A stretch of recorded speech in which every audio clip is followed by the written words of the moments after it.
বন্ধুরা, আমি মমতা মান্না আবার চলে আসলাম তোমাদের সামনে নতুন একটা রেসিপি নিয়ে। আজকে আমি বানাবো বন্ধুরা কুলেখাড়ার পকোড়া। তো কিভাবে বানাই তোমরা আমার সঙ্গে থাকো আর দেখতে থাকো। বন্ধুরা, এটা হলো কুলেখাড়া পাতা। তো এই পাতাটারই আমি পকোড়া বানাবো আজকে। দেখুন, আপনারা তো সবাই চেনেন কুলেখাড়া পাতা সবাই চেনেন। তো এই কুলেখাড়া পাতা দিয়ে আজকে আমি পকোড়া বানাবো। এখানে অরহরের ডাল নিয়েছি, আদা আর দুটো কাঁচা লঙ্কা। অরহরের ডালের সাথে আমি এসব নিয়েছি চাল, আতপ চাল। এই যে আতপ চাল আর ডাল, এগুলো আমি ভিজিয়ে রেখেছিলাম। তো ভিজে গেছে, তো এখন আমি এটা মিক্সারের সাহায্যে গুঁড়ো করে নেবো। এই যে লঙ্কাটা দিয়ে দিলাম, আর আদাটাও আমি দিয়ে দিলাম। এই যে সামান্য পরিমাণে আদা। আর এবার দিয়ে দেবো চাল, আতপ চাল আর হলো অরহরের ডাল ভিজিয়ে রাখা। আমি এটা এখন জারের মধ্যে দিয়ে আমি এটাকে গুঁড়ো করে নেব।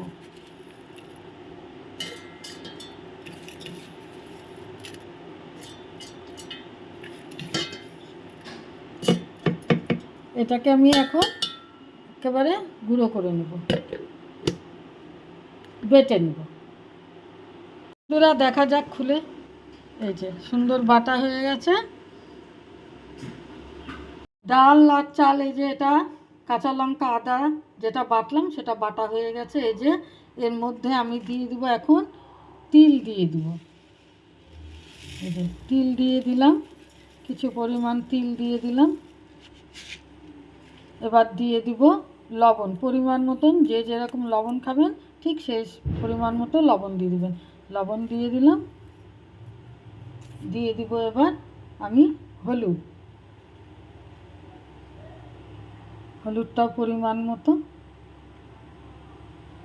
হলুদ দিয়ে দিলাম। এবার আমি যেটা দেবো সেটা হলো ধনিয়া পাউডার, দিব হলো জিরে পাউডার। ব্যাস, এগুলো দিয়ে দিলাম। দিয়ে এখন আমি দিয়ে দেবো কুলেখাড়া পাতা। এই যে ধুয়ে রাখা কুলেখাড়া পাতা এর মধ্যে আমি দিয়ে দিলাম। দিয়ে এখন আমি এটাকে একসাথে সুন্দর করে মেখে নেব। এগুলো দিয়ে ভালো করে মেখে নেব। বন্ধুরা, এই যে সুন্দর করে আমি মেখে নিয়েছি। তো এখন আমি এইটা তেলের মধ্যে দিয়ে দিব, দিয়ে আমি পকোড়া বানাবো। এই যে এখান থেকে নিব অল্প অল্প করে, আর আমি তেলে ছেড়ে দেবো। তেল গরম হয়ে গেছে।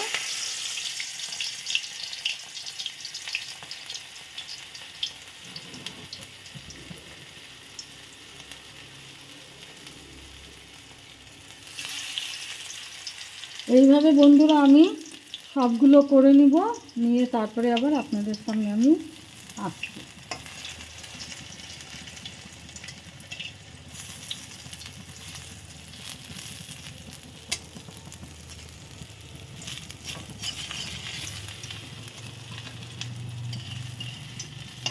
হতে থাক বন্ধুরা। ওই যে তিলের মানে তিল দিয়ে যে বানালাম মানে কুলেখাড়ার বড়া, সেটা হলো রেডি হয়ে গেছে। তো মানে ভাজা হয়ে গেছে আর কি। তো এখন আমি আস্তে আস্তে এগুলো বড়াগুলো তুলে নিব। দেখুন আমি তুলে নিচ্ছি, ভাজা হয়ে গেছে। আর বন্ধুরা, আমার রেসিপিগুলো বেশিরভাগ কম তেলেই আমি রান্না করার চেষ্টা করি, কারণ যেহেতু তেল বেশি খাওয়া ভালো না, সেই কারণে। এই যে বড়াটা হয়ে গেছে, পকোড়াটা হয়ে গেছে, কুলেখাড়ার পকোড়াটা হয়ে গেছে। তো আস্তে আস্তে আমি এখন এগুলো সব এই যে তুলে নেব। তুলে এই যে থালাতে রেখে দিচ্ছি। তো আরও সব বড়াগুলো ভেজে নিই, তারপরে আবার আপনাদের সামনে আসছি আমি। বন্ধুরা, কুলেখাড়া পকোড়া রেডি হয়ে গেছে। দেখুন কত সুন্দর লাগছে, খুব টেস্টি হয়েছে বন্ধুরা। দেখুন খুব কুড়মুড়েও হয়েছে কুলেখাড়ার পকোড়া বা বড়া, যে যেটাই বলেন। দেখুন কত সুন্দর হয়েছে, বেশ কুড়মুড়ে হয়েছে বড়াগুলো।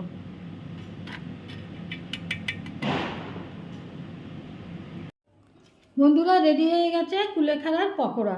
দেখুন কত সুন্দর হয়েছে, দেখতে যেমন সুন্দর হয়েছে, খেতেও ঠিক ততটাই টেস্টি হয়েছে। বন্ধুরা, আমি যেভাবে বানালাম ঠিক আপনারা সেইভাবে বাড়িতে বানিয়ে খাবেন, দেখবেন খুব ভালো লাগবে কুলেখাড়ার পকোড়া বা বড়া, যে যেটাই বলুন। তা আমার এই রেসিপিটা যদি আপনাদের ভালো লেগে থাকে তাহলে প্লিজ লাইক, শেয়ার, কমেন্ট করবেন আর সাবস্ক্রাইব করে আমার চ্যানেলটার পাশে থাকবেন।